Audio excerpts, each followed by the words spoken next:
Well, welcome back to another episode of the Cruise Conversations podcast. I'm Michael. And I'm Frank. And today's episode is episode number 68. And we're sitting down with Leslie, also known as Point My Soul North on social media, to talk about her recent adventure on Royal Caribbean's World Cruise. Let's jump into it.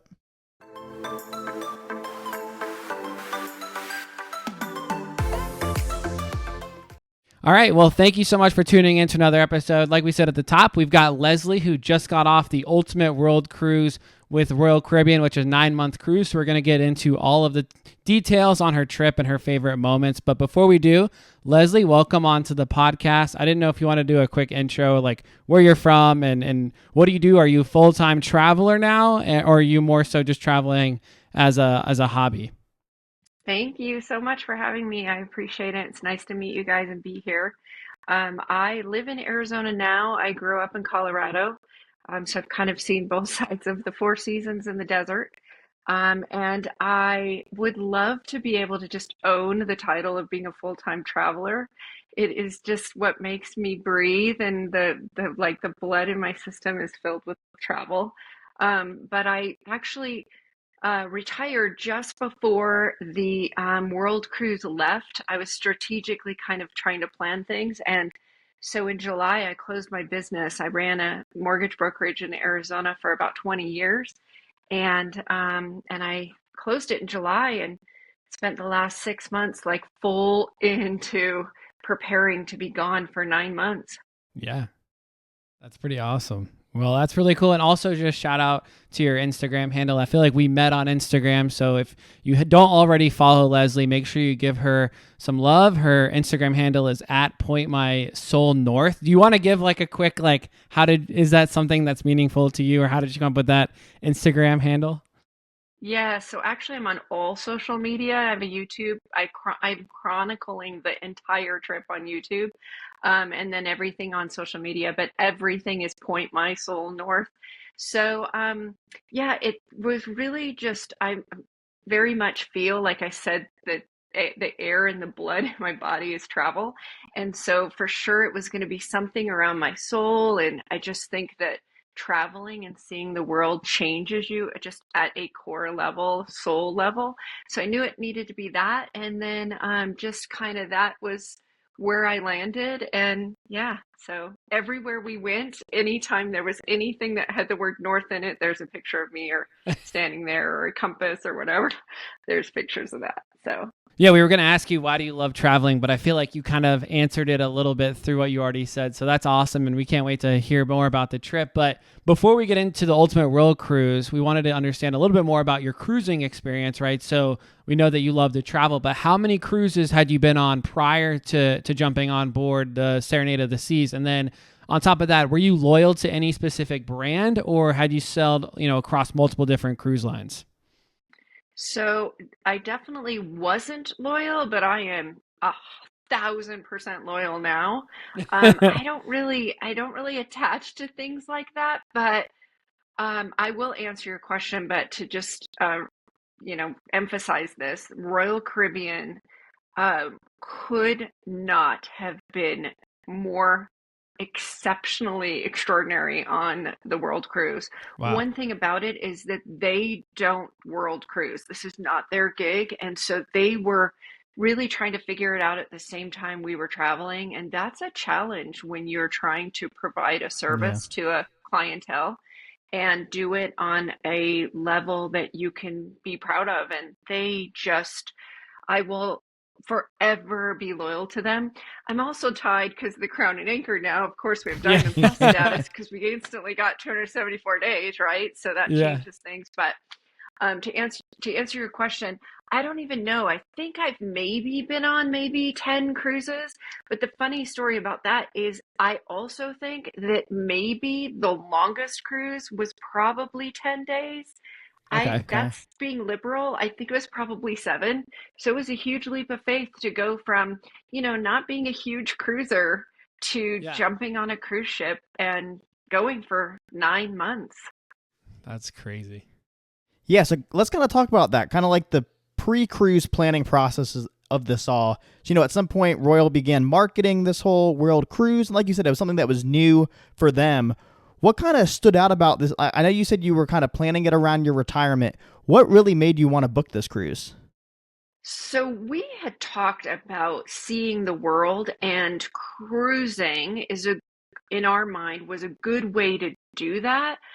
Because obviously being able to see multiple ports all over the world, it's just so expensive. And, I'll be the first to admit the Ultimate World Cruise was not, any chump change, but trying to go fly and hotels and food and all that, like it's just crazy expensive. And so Yeah. we had talked about it for a long time. And traveling is just, a huge part of my life. I've done it for decades, and to be able to see parts of the world that we would maybe not choose on our own. And I follow on social media a lot of different travel entities, and I saw someone said Royals considering doing a world cruise, and I watched that like a hawk and said, when that comes out, I'm going to be on that ship, and I have no idea how or how I'm going to pay for it, how I'm going to be gone, how I'm going to plan for it, but I'm going to be on it. And it was released, I think, October 21st ish or Yeah. 20th of 2021. And it came out at 8 a.m. and I was online at 7:50 waiting, and I booked my cabin at 8:00. And I had to put a huge non-refundable deposit down. And I said, I'll figure it out. That tells you everything about me. But I literally said, I'm going to figure it out. And the things that fell into place in 2 years from when I booked it to when we left is really staggering. But it's a testament when you set your sight, literally anything is possible. Yeah, that's awesome. I mean, I know when it came out, I looked at it and I was like, oh, if I didn't have to work, I would totally be on that thing. But going in, you talked a little And bit about that's this. interesting that I'm sorry to interrupt you. I was just going to say it's interesting about work because there were quite a few people on the World Cruise that were working. And it's a huge shout out to Starlink, because if it weren't for Starlink, that would be very, very difficult. And Yeah. Starlink was 100% every single available day time. Never, ever had an issue with it. Not Wow. once. I was live in Antarctica on social I think I media. watched your And live that day, actually. yeah, literally every single place. It's restricted in some countries, so we didn't have it, obviously, but where it was, so it afforded a lot of people the ability to work. I mean, I don't know who would want to work doing it, but you could. And there were a lot of younger cruisers, and they attribute that to being able to work. Yeah, we also like followed people that were like, studying and in part of like university, right? That they were doing like online classes while they were on board, which is also pretty cool as well. Yeah, there were a lot of families that were homeschooling their kids. They had Oh their yeah. kids on board and they were homeschooling their kids because they could. The other thing about the homeschooling of the kids, and I don't mean to go all over the place, so stop me if I am, No, you're but one good. thing about the homeschooling of the kids is there was a super cool community board on board. So if I'm homeschooling my kid and, my 11-year-old is having a difficult time with math, I could write on the board, I need a math tutor.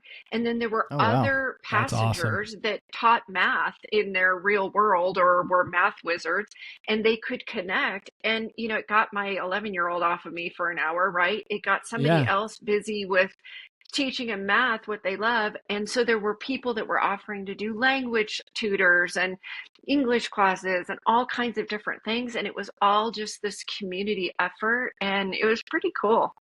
Gosh. Literally sounds like a trip of a lifetime. So who did you get to experience this with? Did you go by yourself? And I also have another question on that. Did you have the ability to switch out the second guest on the segments? I know that they broke it into 4 segments. Like, did you have to sign someone up for the entire duration, like similar to what you did? Or could you have the second guest kind of float in and out as well? I was just curious when you were booking it if you had that option. So to be honest, I don't know. I was thinking about that and wondering, I would assume the only way that you could switch people out is if you did independently book each one of the segments. There was 17 segments Okay. and 4 legs, or Oh, the entire world cruise, right? So if you booked each individual segment, then I suppose Frank and I could go for one segment, and then Michael and I could go for one segment, right? And we could book it that way, and you could request the room because it's like individual cruises at that point. But for us, we were all in and we were on for 9 months. We were not doing any other way. And so I went with my partner, and we travel really well together. And Yeah. so we were a little concerned about being in 179 square feet, but we had a and I can tell you that 179 square feet will separate the men from the boys really fast, right? And or the couples or the whatever. Yep. But we had a balcony cabin, and we could not have been more comfortable. Royal Caribbean did a ton with the cabins to make them comfortable, but we were just two peas in a pod and had a blast. So when you were booking the world cruise, right? Obviously the price tag is, like you mentioned, it's a little steep, but it came with a lot of stuff, right? It came with, your ability to have the excursions for all the world wonders. I mean, granted, hopefully I know that some of them may have gotten canceled or whatnot, but we can talk about that later. They came with the gratuities, the drink package, you had laundry and Wi-Fi. But when you were looking at it, did you add on any things? Did they give you the options to add specialty dining or like the spa or anything else on board? Or did you pretty much just do what came with the world cruise at that time? So you couldn't add it on when you booked the trip, but once we were on board, all the specialty restaurants were half price. So Oh, nice. that was That's nice just awesome. because it kind of just broke things up and, allowed you to kind of mix things up. The food was really good. They were able to do a lot of cultural foods from the countries we were in. So that was cool. I'm a vegetarian, I eat fish, but we ate fish from all over the world. So that was cool. And different special things, to kind of bring in the countries that we were in. There's sommeliers from all over the world. So drinking wine from all over the world was cool. But it was just nice to kind of do the different restaurants and just for a change of pace. I didn't do the spa a ton, but I was in the spa. The spa also was discounted, and then they changed the tier as you moved up in Crown and Anchor. You got additional discounts with things. So, but otherwise, it was pretty much just as you went, what you wanted, and you were discounted at the shops and that kind of thing. There wasn't a lot of time, and I know that sounds crazy, but I can't tell you how little amount of time we had to do anything. There were probably, at least 100 sea days, which also sounds like a lot, but there's just so much going on and so many things happening, and not just events, but we were dealing with visas and dealing with just catching up from sleep or whatever, and so there just wasn't a lot of time to do a lot of extra things on the down days. Plus life is still happening, so you kind of have to keep checked in and pay your bills and stuff. So there wasn't a lot of time to do extra stuff, which is part of the reason why we didn't do a lot of it. But Yeah. Gotcha. Yeah, that makes a ton of sense. Now let's kind of talk about, kind of like we said, we're still pre-cruise packing for this. I mean, this was a 9-month trip around the world, all different types of climates and seasons going on. How did you end up packing for this? Like, how much did you end up packing? And was there any stuff like you wished you packed afterwards that, like I said, you wish you had? so, yeah, you have no idea what is involved in being gone for 9 months. It's just being gone for 9 months is a lot. Being gone internationally, being in 4 different seasons, it's just a lot. So there was a lot of planning involved. But from a packing perspective, I was pretty much thinking about where we were going to be. We followed this heat as cruise ships tend to do.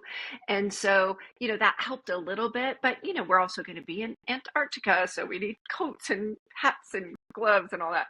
So, and, logistically making sure that, we didn't have just, 8,000 pieces of luggage. Although Royal Caribbean did not restrict the luggage, which also sounds crazy, you could bring anything that you wanted, but you had to store it in your cabin or relinquish your bag, and they would hold it in the hull. So if you brought more than your cabin could store safely, then they would just take it. And so we did not do that. We stored it in our cabin, but I was just kind of laying everything out on our guest bed and okay, I'm going to need that. I'm going to need this, and kind of whittling it away, adding and taking away.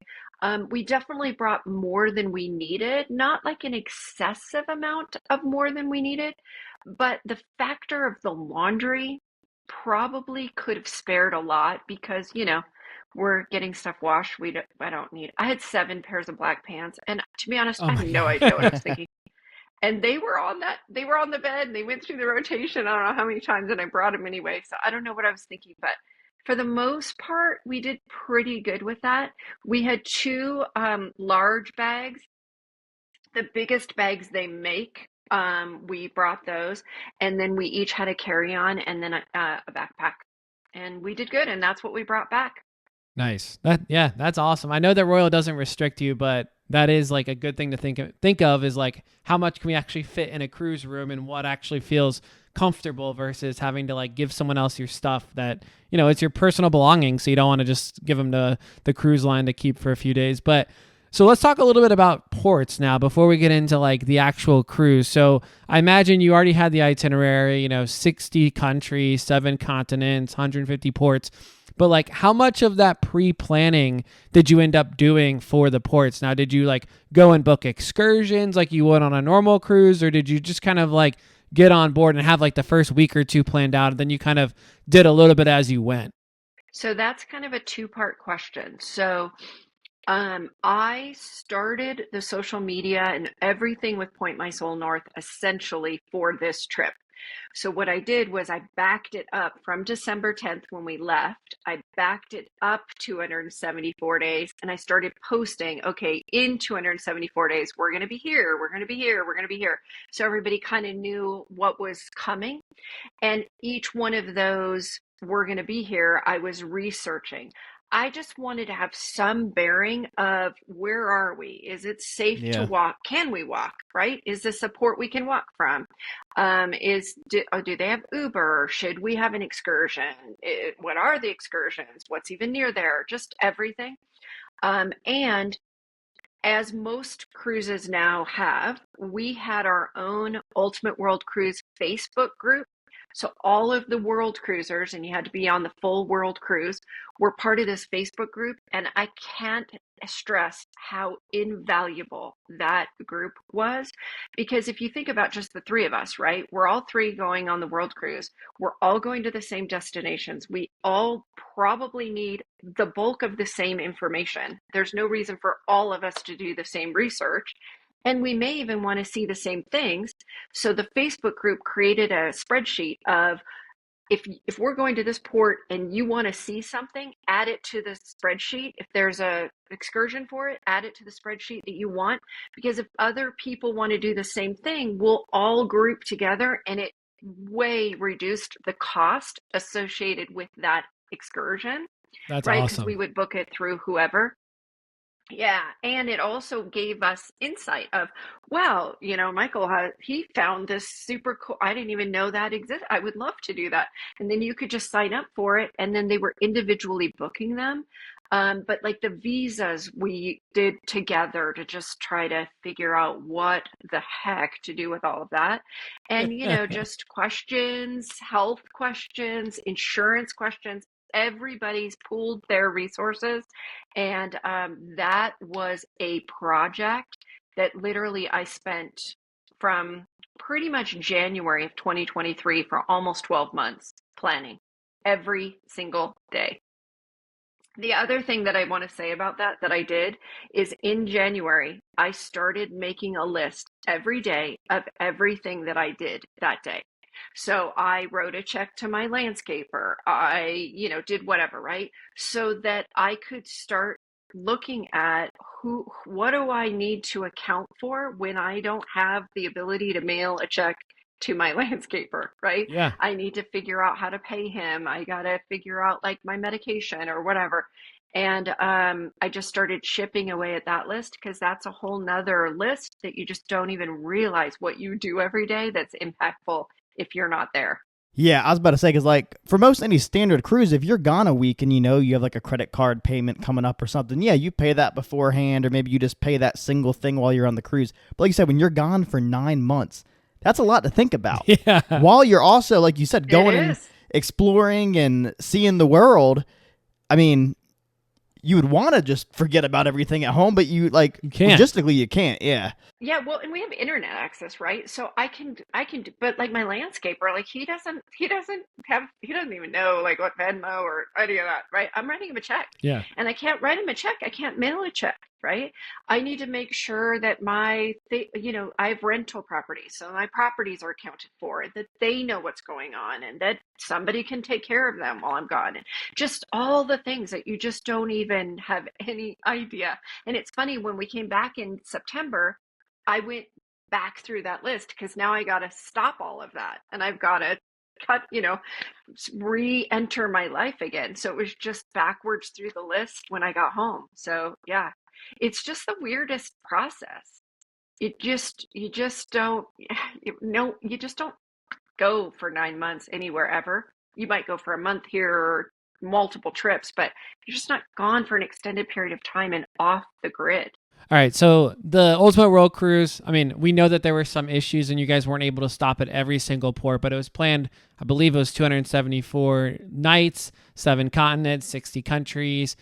They did 4 legs, like you mentioned, 17 segments. So it was Americas, Antarctica, Asia Pacific, Africa, and Southern Europe and Europe and beyond. But we're not going to be able to talk about every single port. I mean, this would be like hours long if we went through every port. But we do want to know, out of the ports that you did get to see, what were some of the ones that you would say were your favorites? And maybe even some of the ones, you can do your favorites, top 2 to 3, but then what are the ones that really surprised you where you're like, if I didn't get to go on the World Cruise or if I didn't see that, I probably never would have had that place on my radar? So, yeah, that's such an interesting question because we saw so many places. And you're right, there were ones that were really surprising. Obviously going to Antarctica is just a an opportunity that's just not one you really think of when you're going to go on vacation. And that was really incredible. And our captain on the Serenade was incredible. And he has his own kind of adventurous spirit. So he was crawling us all around everywhere. Oh, let's go see that. Let's go see this. That's a super cool iceberg. So let's circle it. And then did everybody get it? Let's do it again. Just, crazy stuff. And it was cool to see the crew see things with us and experience like just the wow of it. So Antarctica for sure. Um, we were just in so many incredible places. We saw the Great Wall of China, this section of the wall that we saw. Royal Caribbean actually closed this section down for just us. So being on the wall, lit up at night with maybe 400 other people, um, is something I will never forget. And I'm like this tall, so I can never see anything. And I'm always trying to, be able to see over the tops of people's heads. And so to be at the wall and at night like that, it was just really, really incredible. We were in Rio de Janeiro for New Year's Eve, and that's crazy cool because that's just, that's like the epitome of New Year's Eve is being in Copacabana and Yeah. seeing the fireworks on the water was incredible. Um, and then, what the place that there's so many we would have never seen if we weren't on the world cruise. I shouldn't say never, but I don't know that I would be like, let's go there. One of them was we were in Seoul, South Korea, and Seoul, that's one that you would definitely see. But when we were in Seoul, we didn't even see Seoul. We went directly to the DMZ, which is the demilitarized zone between South and North Korea.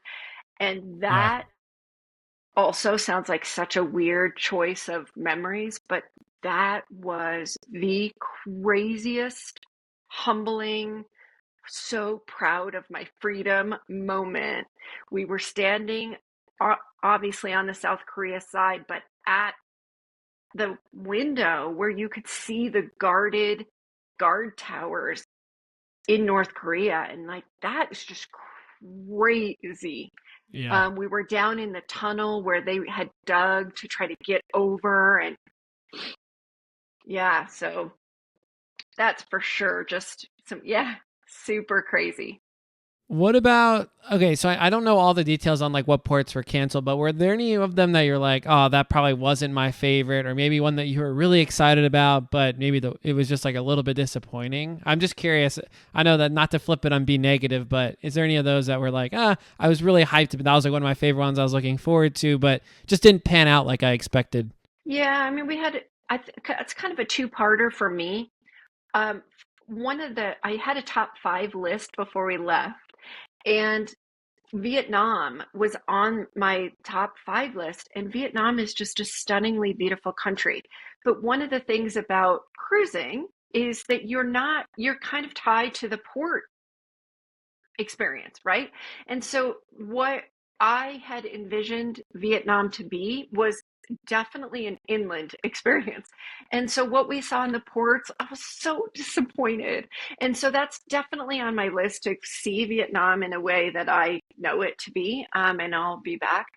Um, there were quite a few ports that were just like, why did we even stop here? I think the thought process when they originally were curating this whole experience was, let's see the world and let's see, we're got to go right by there anyway. So let's stop there and let's stop there and let's stop there and there and there and there and there and there. And we didn't need to do that.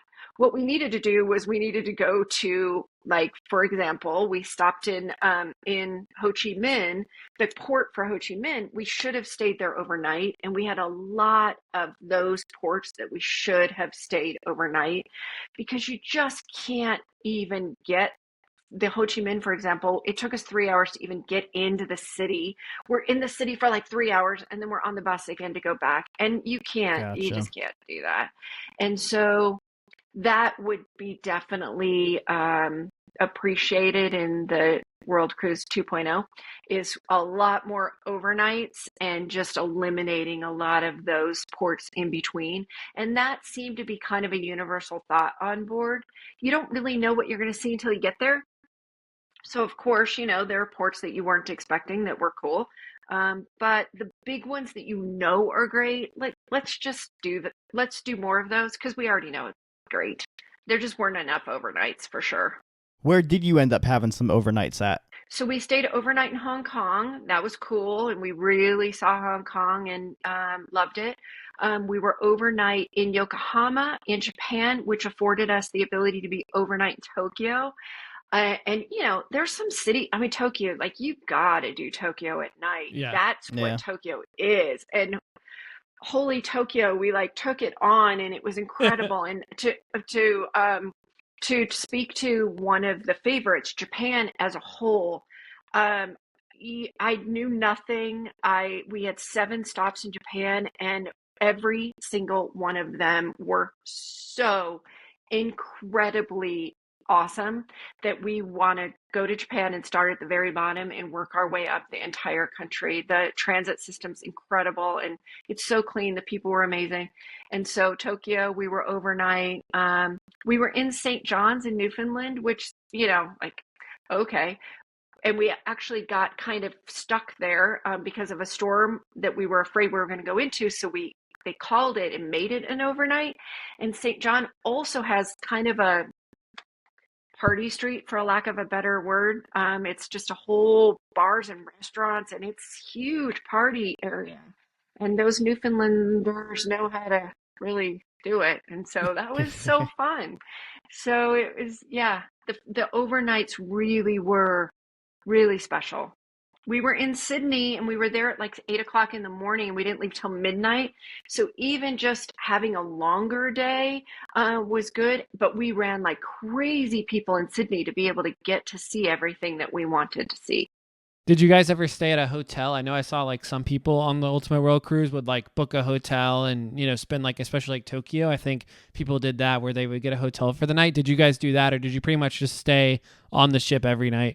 So Tokyo was a good example because we docked in Yokohama. So to get to Tokyo, we had to take the train. So it just made sense for us to stay the night. Otherwise, we would have trained back and then trained back in. And so we stayed the night. We actually stayed in the Godzilla Hotel in Tokyo, which was totally cheesy, but it was so super fun and cool. That's Um, awesome. and yeah, and so I have a post on my social on Instagram about the Godzilla Hotel. It's just fun and totally, you know, iconic Tokyo. So, but the, there was a lot of people that were doing that because you could be strategic about, okay, we're going to be at this port and then that port and that port and that port. Well, what I'll do is I'll get off at this port, I'll do my own thing, and then I'll rejoin them at that port, right? I'm going to skip the ones in between, Yeah. but I'm going to be able to go and do these things. It's not ideal because I've already paid for the cruise for those days, and now I'm also having to pay to be off. So it's not ideal, but there were quite a few people that did that. And on that note, can I tell you a little bit about the whole Suez Canal kind of Yeah, issue yeah, that that'd we be had? great. So, we're starting to come around to having to deal with the Suez Canal, and deal with is really the best way to describe it because unfortunately, there's just a massive amount of unrest in that part of the country, and it became very apparent that we would not be sailing through the Suez Canal. The thing is that we're now out there, and what are we going to do if we don't sail through the Suez Canal? The only option is to go around Africa. But Africa it wasn't even planned. B, Yeah. how the heck do we do that in any reasonable amount of time to get back onto the schedule? Because now you're going all the way around Africa instead of directly through the Suez Canal to get back to Egypt, right? Yeah. And how do you do it safely? And how do you do it where people actually want to do it? How do you preserve the integrity of the trip? How do you keep people from just wanting to bounce at that point? Like it was just messy. So Royal Caribbean actually historically brought us all together and said, what do you think? The ultimate world cruisers. We came together and they said, what do you think? And everybody spoke their mind and they said, okay, what we're going to do is we're going to put it to vote. Also historic. They said, we're going to put it to vote and we're either going to scoot around Africa really quickly. We'll stop at 3 or 4 ports, or we're going to do immersive Africa. Everybody vote. You can decide what you want to do. And in voting, if you don't want to do either one of those, you can just do whatever you want. So everyone voted, and the majority vote was obviously what happened was immersive Africa. Well, for us, the ports in Africa and the way that it was going to kind of all go down didn't really appeal to us.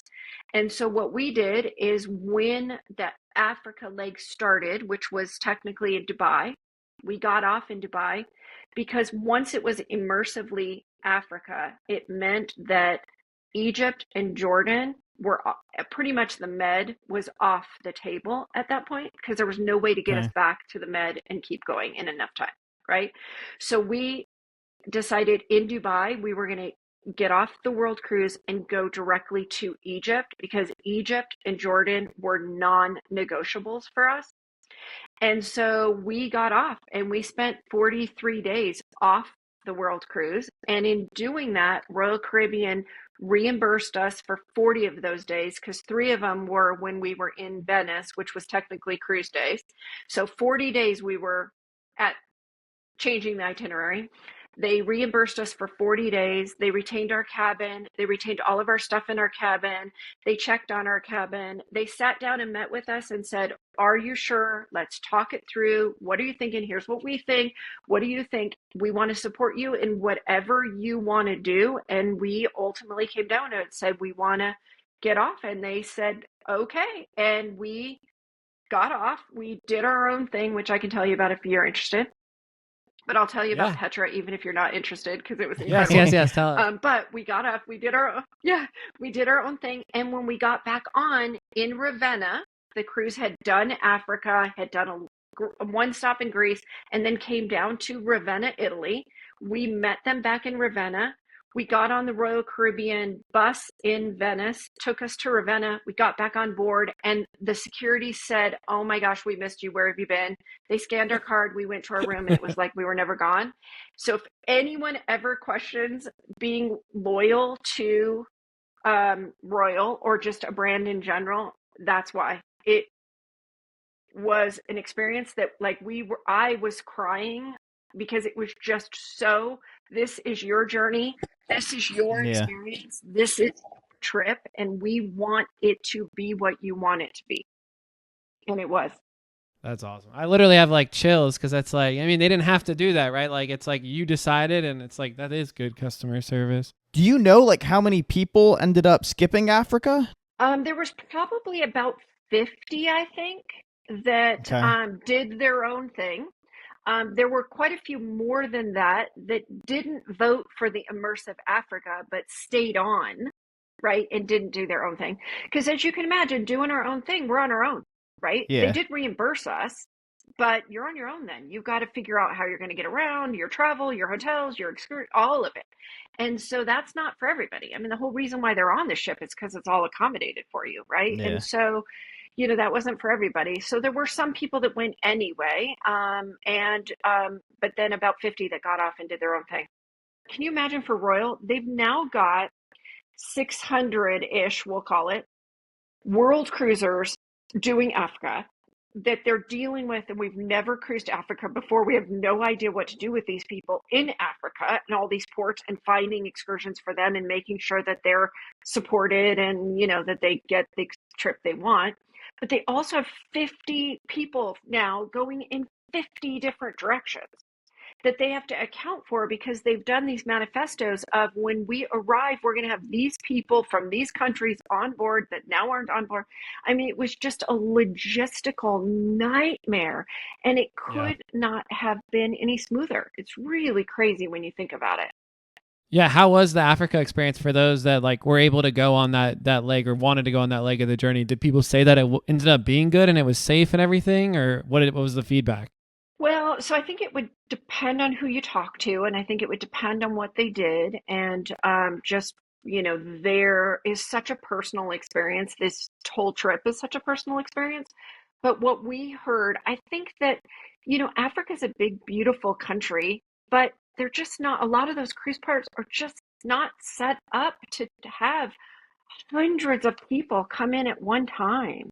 And so, I don't know that it was maybe what people had hoped it to be.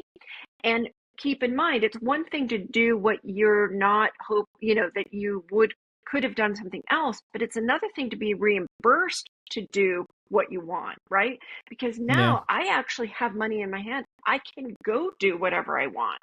So if I go and I don't get the money back, and then I don't have the experience I want, it's a long 40 days. So I think overall, to be able to say they saw Africa is really special. But was it maybe what they had hoped for? I'm not sure.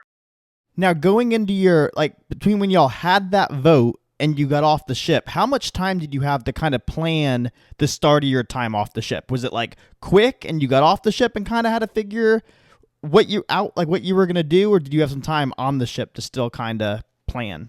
So I can't really remember, but I think it was probably about 3 weeks total, because I think we had about 2 weeks of the voting. Like, here's what we're trying to figure it out. Okay, now we're going to do the vote. Okay, now here's what's happening. And then I think it was like, okay, you have to decide by this day what you're doing, so that we can make sure that we know what's going on and we can support you in all of it. And then we had to obviously be prepared when we rolled into Dubai. So, we had a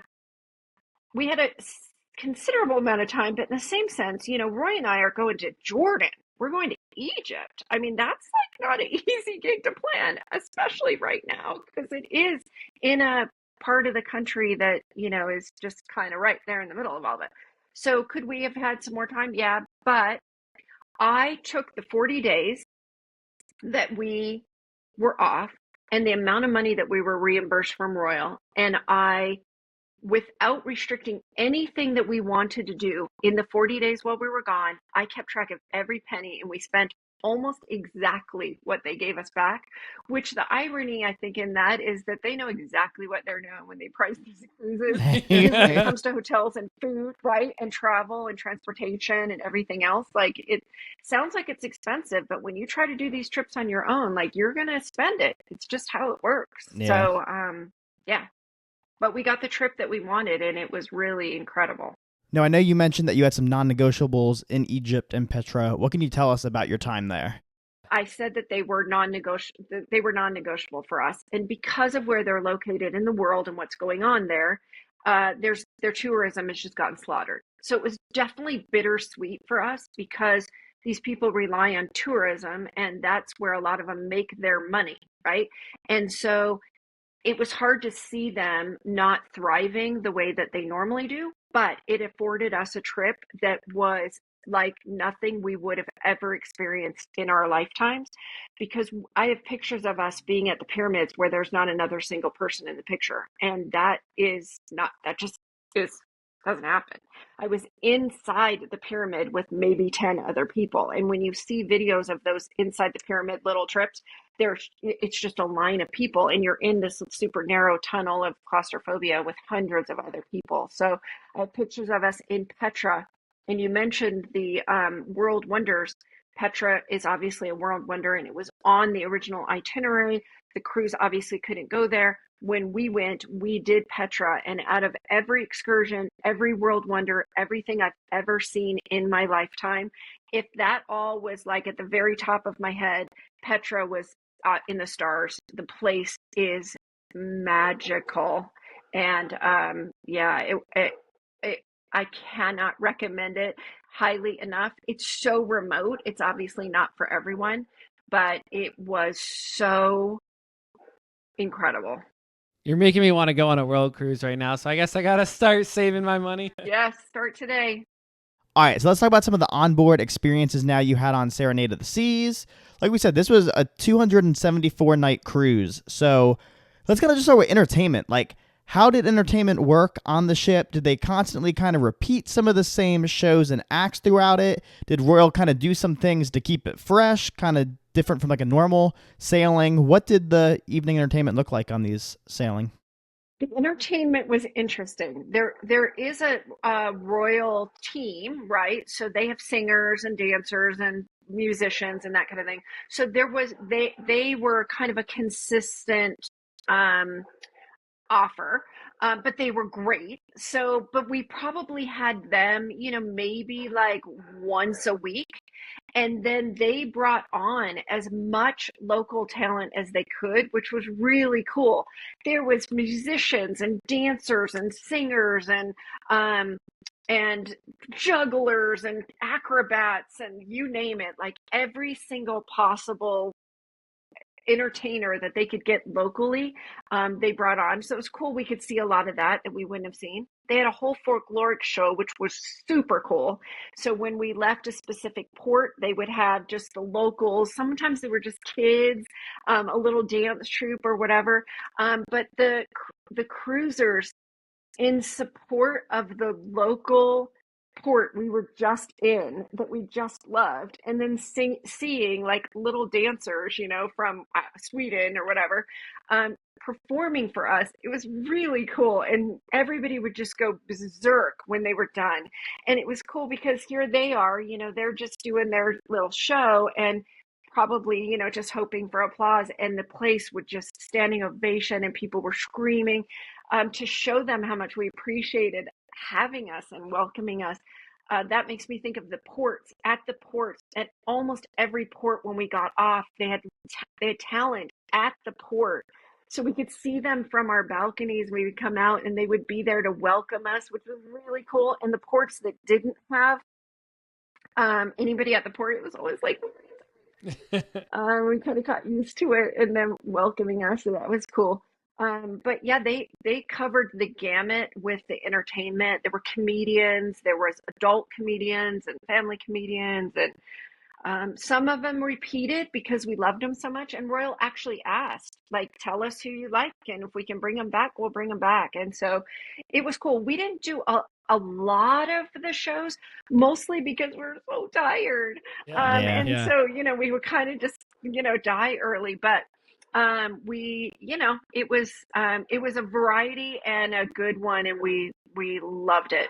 I have a couple questions on the shows. I know that's like my favorite part about sailing on Royal is they do such a good job with the shows. So did you have a favorite show on board or like experience or party? And then my other question was based off of what you said earlier about like they did one show a week with the Royal crew. Was that because they were constantly trying to like learn new things and bring you guys new, so like they would practice and then they would do the new show every week, or was it just they scheduling, or how did that kind of work?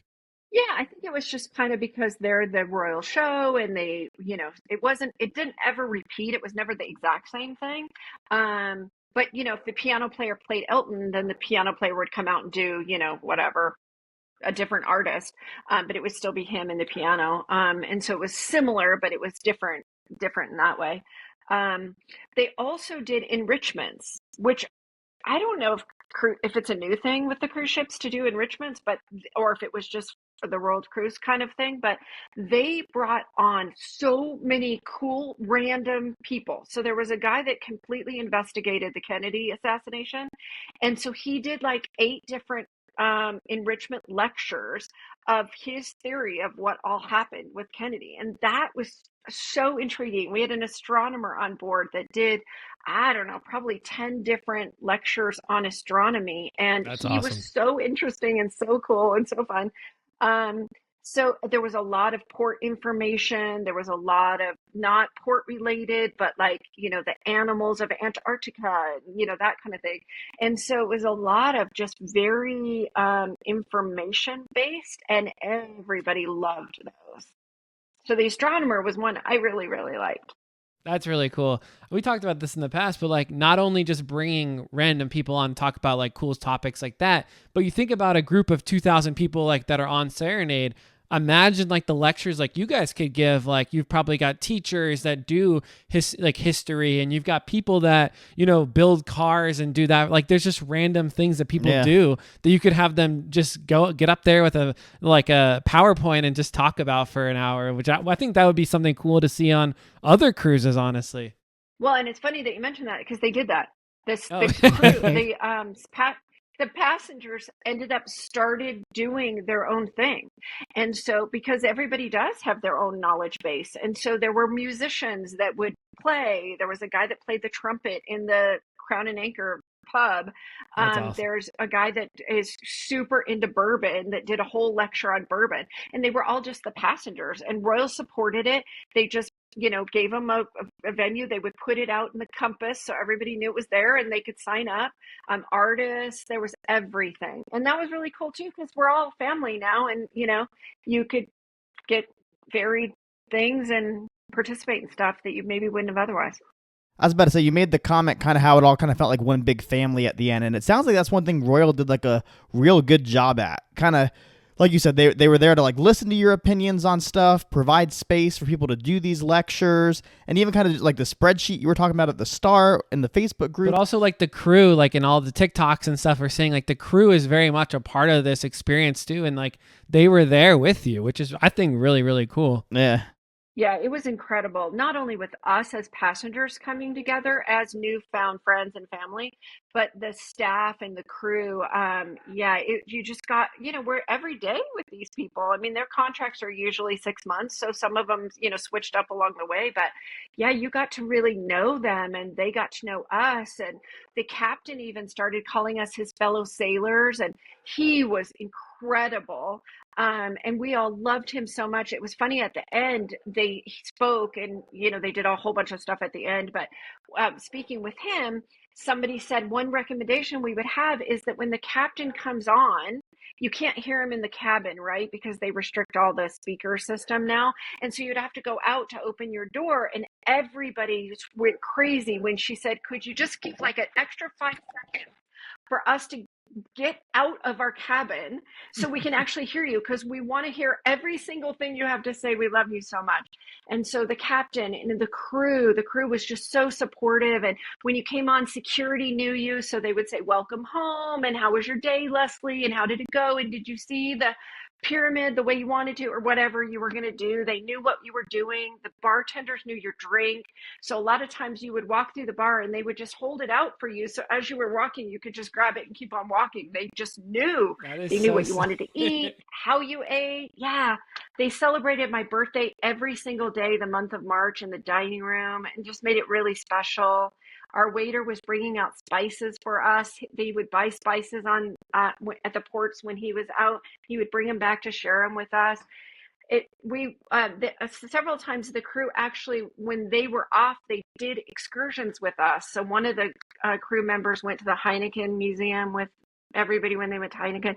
So it was just really cool. And so it sounds like, well, of course that happened, but just you don't think of it that way when you just assume they're providing a service. They're there to provide that service, but it wasn't like that. We were all on this journey together, and yeah, they're all family now for sure. Now you talk about the And crew. it's funny too, because before I left, I was so worried that like I was going to have to walk down the hallways, like, oh God, there's Michael and I don't want to see him. Like, oh, Yeah. right. And kind of block myself from the people. Right. And it really was a concern that you're in such close quarters that is this going to just be awkward and weird? And everybody just kind of found their own people and they've kind of gravitated to, their groups, and it wasn't an issue at all. Now you talked about the crew with like the crew and how good they were. Now, I imagine people weren't on there for the entire time, right? Because usually it's like 4 or 5 month contracts. So that was probably also tough. You got so attached to someone for like half the world cruise, and then you have like new crew members coming on. And it wasn't a lot of the people that we were very, kind of tied to. It didn't happen a lot, but we had one bartender that we'd gotten super close with. She left and then came back, so it was cool to see her come back.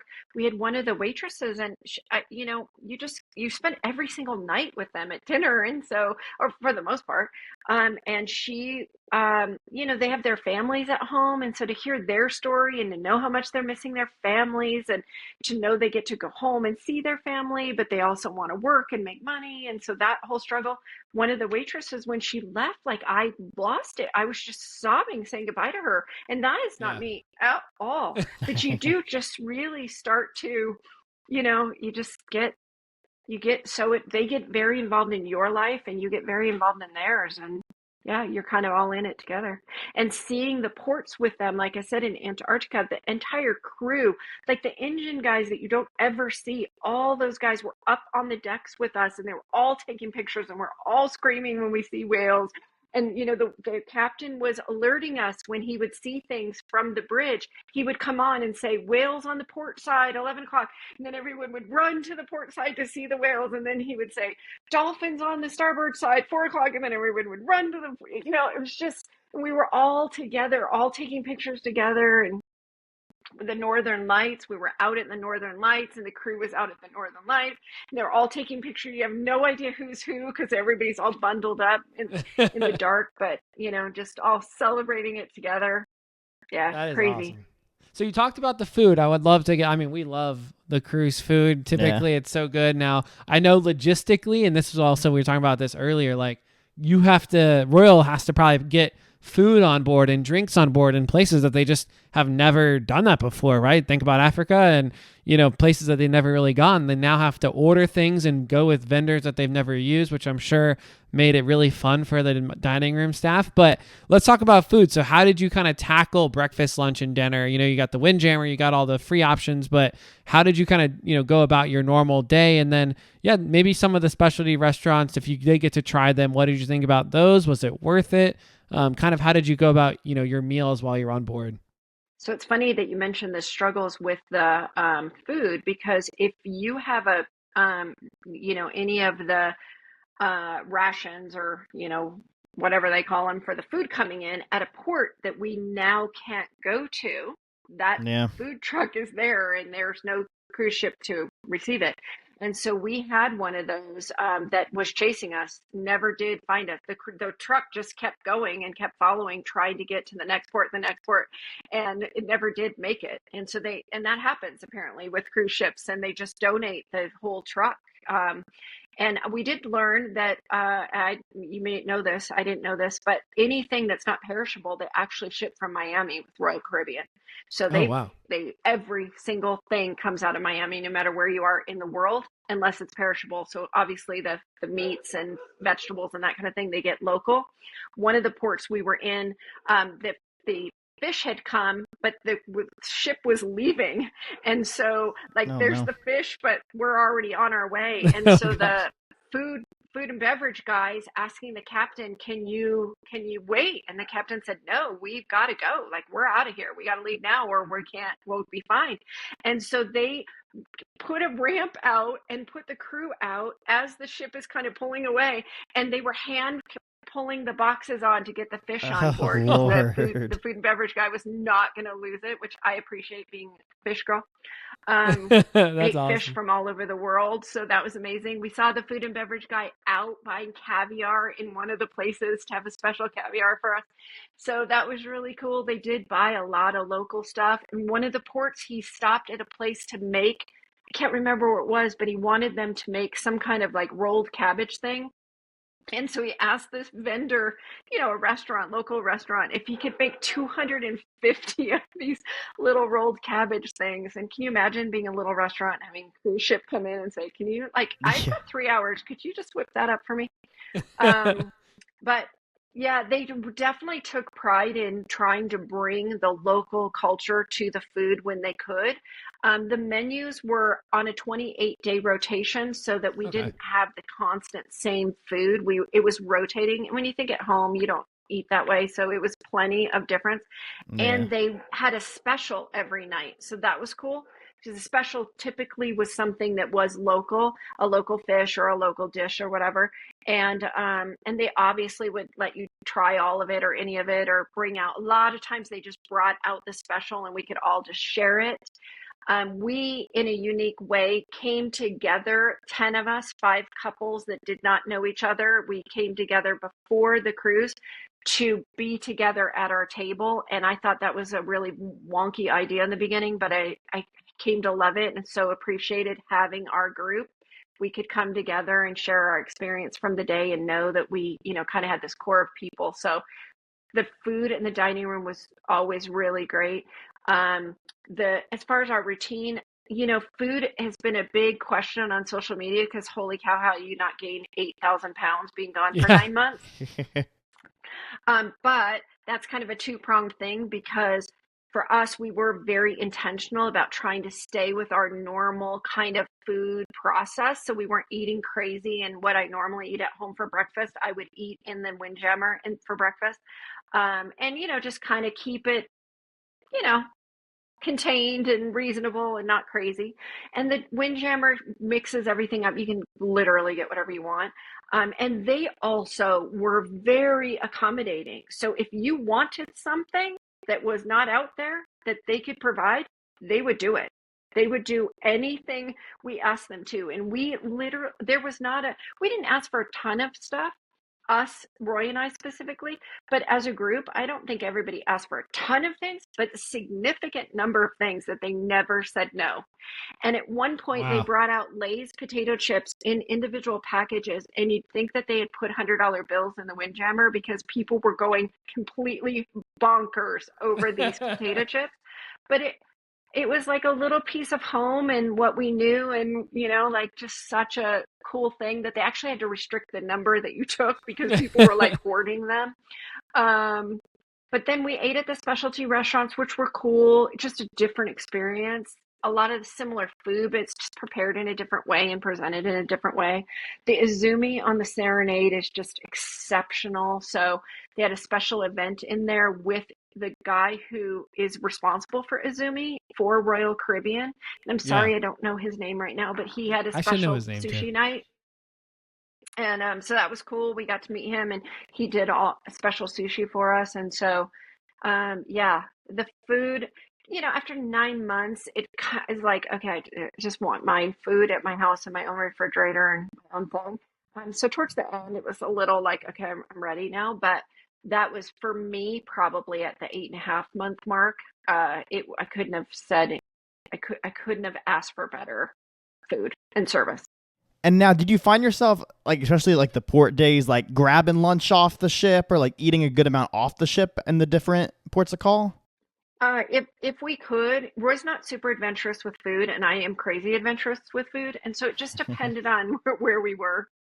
Okay. Um, And, but we definitely were not going back to the ship just to eat and then going back out again to continue to explore. Like that wasn't happening. And part of my planning before we left is I found at least 3 or 4 restaurants that I knew were either highly recommended or good, that were kind of all over the spectrum for cost wise or whatever.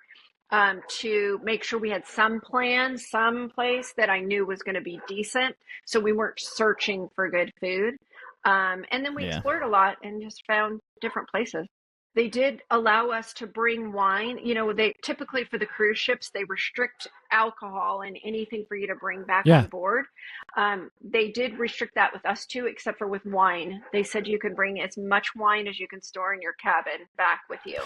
And so that Oh was my cool just gosh. because, you're on all these, if you're into wine and you're in all these different countries who have incredible wines, and you want to try different things. And obviously the drink package is included, so you don't need Yeah. it, but it's cool if you find a wine and you like it. And so there were people that were bringing on bottles. And then obviously if you bought liquor, they would just retain it and hold it for when you left the ship.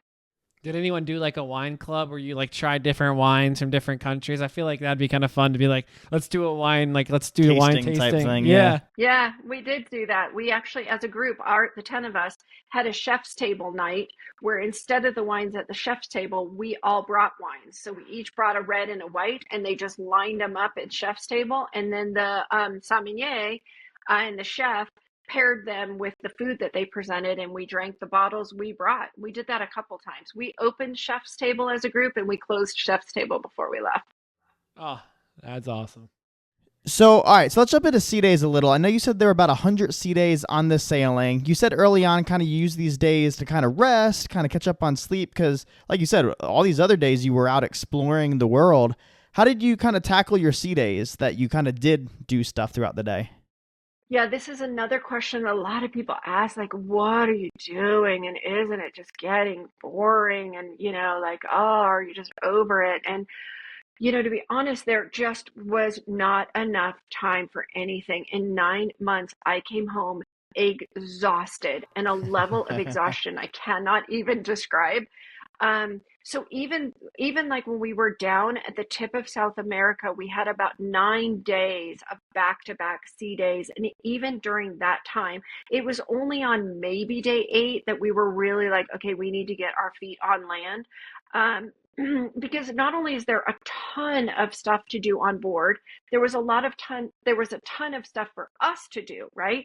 Because we're having to manage, whatever, getting our visas taken care of for future ports or in line with Royal and coordinating all of that, or handling our stuff at home. I was doing my YouTube channel and recording the ports as I'm going.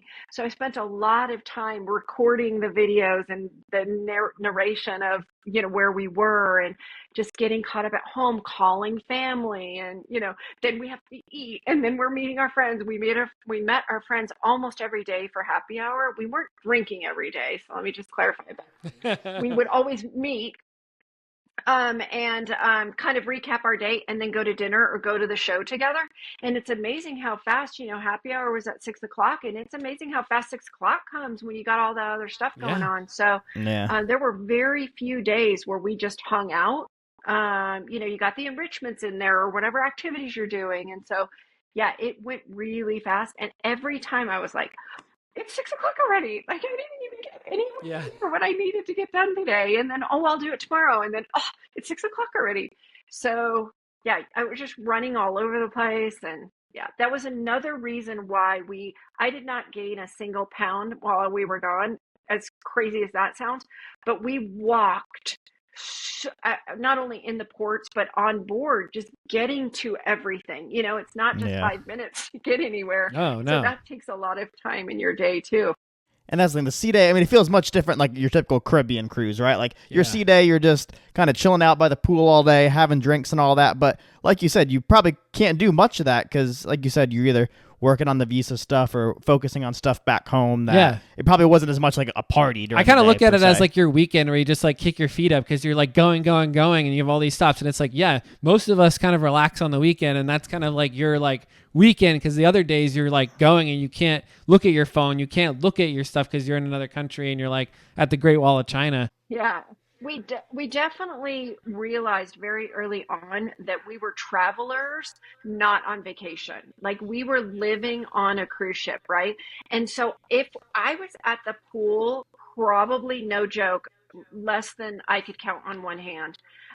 So Okay. when you think about a typical cruise, like you're sitting at the pool, you're doing the whole belly flop contest, you're having your pina coladas, and you're doing that thing. And this was just, we're living our normal life, but just in a different, kind of area because, things are all happening and it's happening almost every day or every other day we were in places. So, yeah, there just wasn't a lot of time. Was there any, like, I guess I don't want you to share any drama, but like, I feel like there had to have been some things. Like, it's 9 months. You just you're around a lot of other people. Like, it was probably, you met a lot of really good friends through this experience, but there probably was some interesting things that you saw on board. I don't know if you want to share anything or if there's just like, you can allude to the fact of like, maybe some of the high level things that happened on board that you heard of or witnessed. So, as I said, I was kind of worried about that if I had any kind of interaction with someone that, that's not my personality, but, you're in a captive environment. We're Yeah. not all on the same page. We don't all feel the same way, right? But this is like a floating community and, it just happens. And so I was a little worried that it would be an issue, and it wasn't. One thing I will say about that is social media definitely took Royal Caribbean by surprise. I don't think they had any idea the management of social media and not only managing social media, but managing the people that are posting on social media and what they're posting. Because, let's be honest. I mean, you can't tell me what to do. You can't tell me what to post. But in the same sense, we've got a floating community here, and we've got to be respectful of people and their lives and their story. And so, what you may have seen in the cabin across from you doesn't need to be posted on social media just for privacy reasons, if nothing else, and just for common courtesy. So there was a lot of involvement that I don't think that they were prepared for or had any idea what to do with. And just, kind of reminding people that, we just need to be mindful of Yeah. what we're posting and how we're doing it. Um, and so there was that. And, I mean, there was, I'm sure, things going on, but, you know, I tend to kind of go the other way with that stuff. And so Yeah. if it was happening, I didn't really get involved in it. We had the typical, there were some health things, and you expect that. You can't have a cruise and have health issues. And so we had some stuff with that, but they handled all of that really well. We had a fire on board. Somebody overloaded their little circuit, which is probably a reason why they have now since banned those extra Yes. outlet little circuit things. Yeah, because it lit their bed on fire. We were actually off the ship at that time, and so we had heard about it, and all of our friends we were on a WhatsApp group so that we could communicate with each other, and all of our friends were like, "We're fine. It's not us. We weren't involved." Um, we right, we had some alpha calls, and every time there was an alpha call, and for anyone that doesn't know, that's the alert for the entire ship.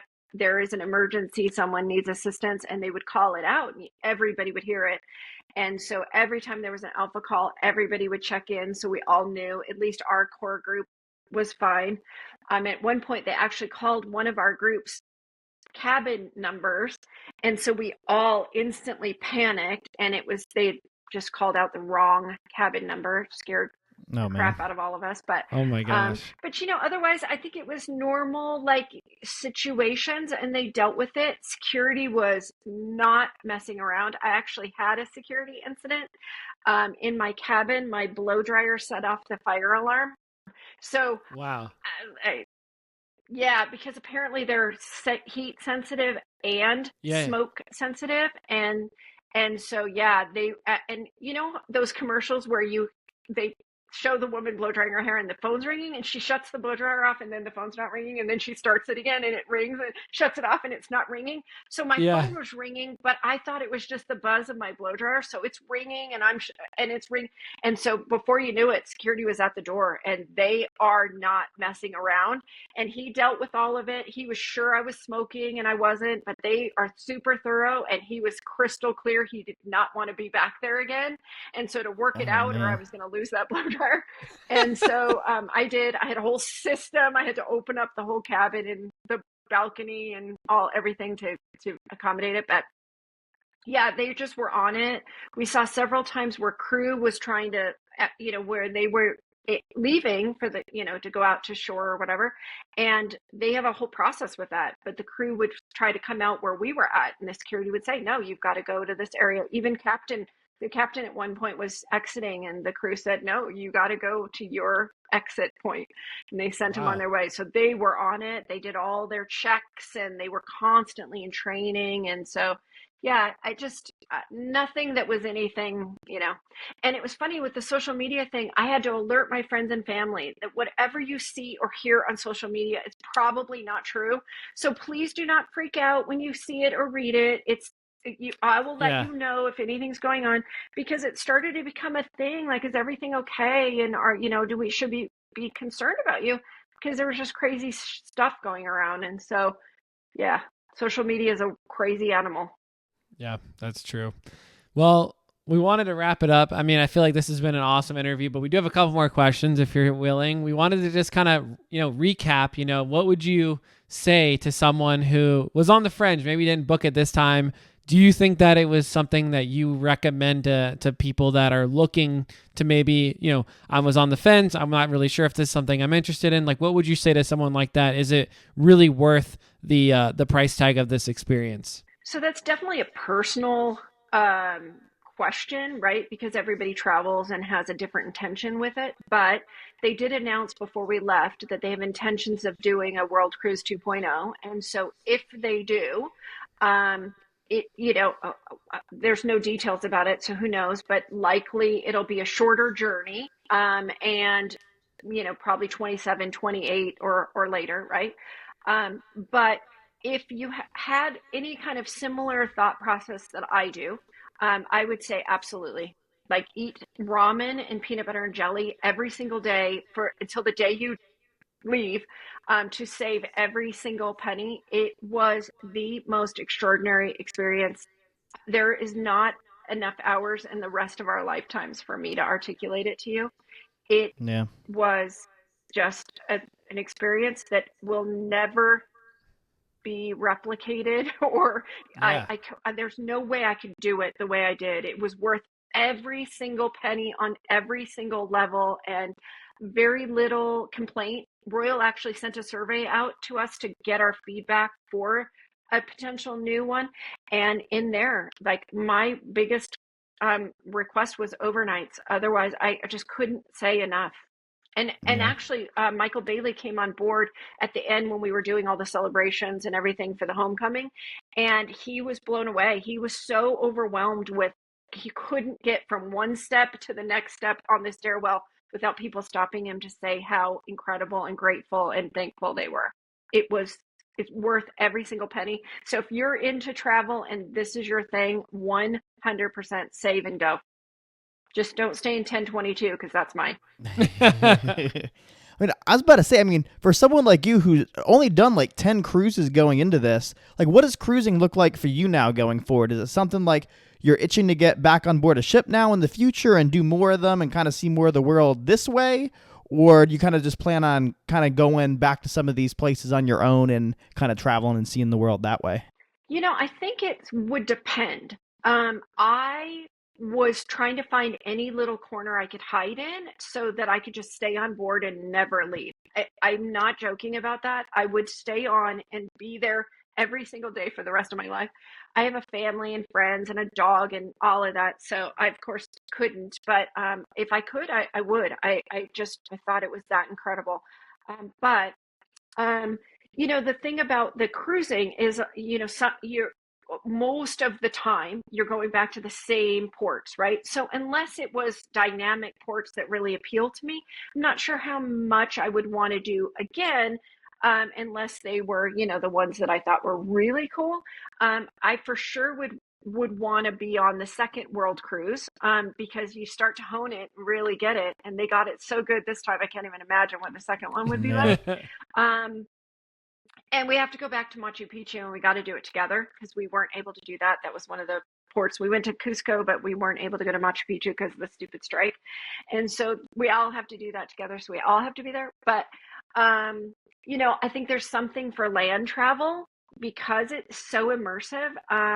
But there's definitely something to cruising because I don't have to worry about how I'm going to get there, or what I'm going to eat, or where I'm going to sleep, or whatever.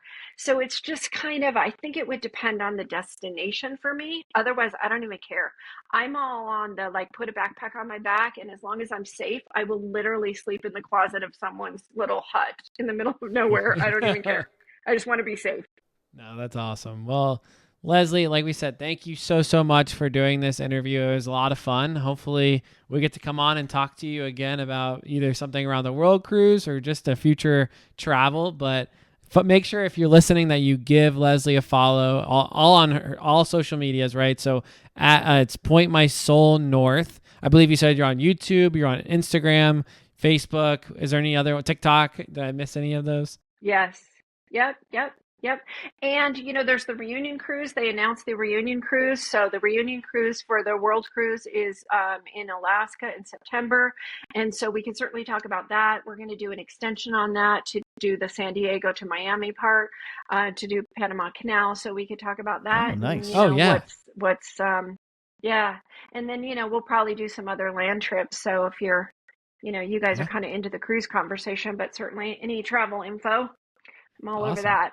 Perfect. Well, Leslie, thanks again for the time. Me too. It was great to be here. So nice to meet you. And we look forward to seeing more through social media. So thanks again. Thank you. I appreciate it. Well, we're super grateful. Thank you so much, Leslie, for jumping on the podcast. It was awesome just to hear about her experience. And there were a lot of things that we learned just listening and hearing about what it was like to be on a cruise ship for 9 months. So thank you again, Leslie. Make sure you follow her on social media at Point My Soul North. With that, really appreciate you listening in. If you want more information about an upcoming cruise, if you're looking to book your next cruise, let us know. You can reach out at Cruise Conversations, or if you just want to hear about something, if you have a topic suggestion that you'd like to see coming up, let us know at Cruise Conversations on Instagram, on YouTube. You can also send us an email at cruiseconversations@gmail.com. We'd love to hear what you guys are thinking about the podcast and kind of the direction that we're going in. So with that, thank you so much for listening to another episode, and we will see you back here next Wednesday.